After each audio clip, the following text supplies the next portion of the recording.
What's up? Coach Nick here today. Today I want to talk about conjugate, the history of the word in training, and how we got where we are today in regards to that word. So conjugate simply means to join together. That's it. Okay, so when we look back at the history, we start to see it being used in regards to training back in the 50s. Vergoshansky, one of the authors of Dr. Vergoshansky, one of the authors of Super Training, was working with a high-level high jumps coach. And this coach was doing something revolutionary. He was using special strength exercises to improve the technique of his jumpers. Okay, and they were doing it in the same session, so they would work on the technique, and then they would go and use special strength exercises to improve that technique. Vergoshansky said, hey, let's just call it conjugate, because the exercises are being conjugated with the technical issues of the athletes, joined together. Now, we start to get here in the 60s. So in Russia, in other like Eastern countries, they have a long-term athletic development model where they are trying to develop multiple qualities of athletes at a young age, and then as the athletes grow older and express interest in certain sports, they start to direct them into those positions. Very different from how we do things here in America. But in the 60s, we see the introduction of the conjugate sequence system. Okay, so Vergoshansky started using special exercises in different sessions and stages, and this is a form of like almost block training. Okay, so by definition, the conjugate sequence system is successively introducing into the training program separate specific means, each of which has a progressively stronger training effect, and coupling them sequentially to create favorable conditions for eliciting the cumulative effect of all of the training loads. Okay, so it's blocks. We're building off of each block, so when we get to competition, we get like this huge effect, right? So, build a big aerobic base and build a big strength base, and then you build the next part of your pyramid until you get to the top, which is your competition and exceeding in that competition, okay? So this system is used for high-level athletes with a high-level preparedness. It is unidirectional. What that means is that we emphasize one quality while maintaining the others. So this is with the blocks. We would emphasize strength but maintain, speed, aerobic, or the anaerobic system, whatever the sport was for the athlete, and then you move to the next block, and then they would just build off of each other, and just creating progressively stronger conditions to prepare the athletes for their sport. Now, around the mid-60s, we have a place called Culver City West Side Barbell Club. And we'll get back to that here in a second, but it was around, similar times here.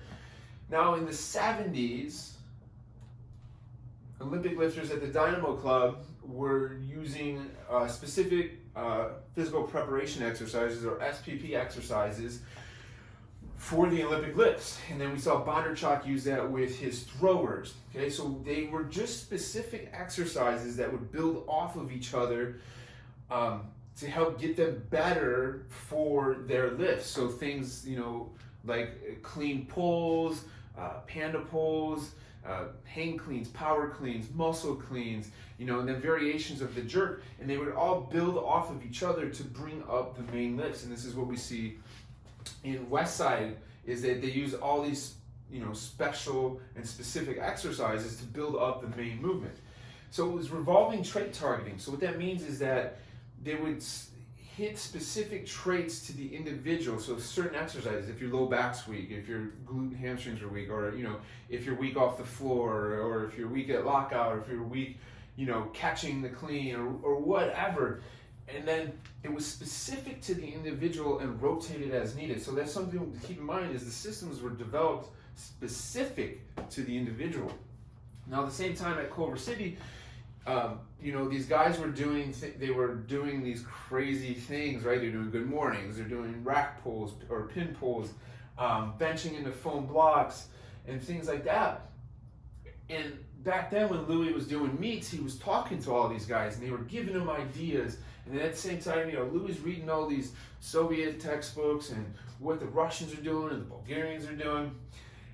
And he started to develop his own system, which we know is West Side Conjugate today, okay? So remember, conjugate just means to join together, right? So, and this is important because a lot of people will be like, so if I say, oh, I don't do max effort with everybody, then people are like, well, you don't do conjugate. Like, conjugate just means to join together, bringing multiple methods and principles and developing something that works for you and your clients, right?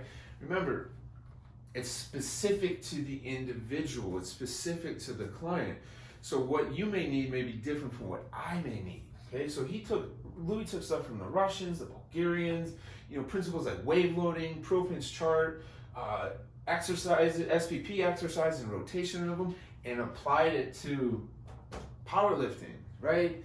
So you can still take all these principles and apply them to whatever your goals are, right? So if I have someone who has no interest in powerlifting but just wants to get stronger, I don't necessarily need to do things like the max effort method.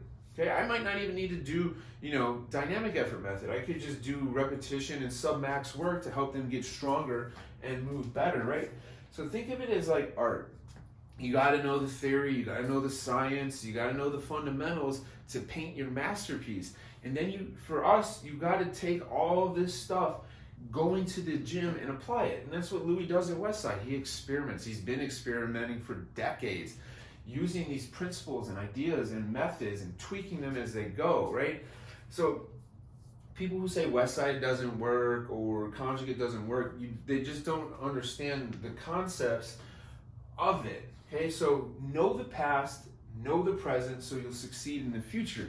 It's really important to understand how we got where we are today so we can keep pushing the field forward. Conjugate, to join together, you just can take everything and create your own system that's best for you and your clients and getting them results. Westside Conjugate is what they do at Westside here in Columbus, okay? Shoot, you could just call it whatever you want, Jim's Conjugate, right? But you're going to use the same methods and concepts, of like concurrent training, stuff from the conjugate sequencing system, the stuff the lifters are doing at the Dynamo Club. But make sure you pay homage to everybody in the past, and then also respect like where we're at and how we got here.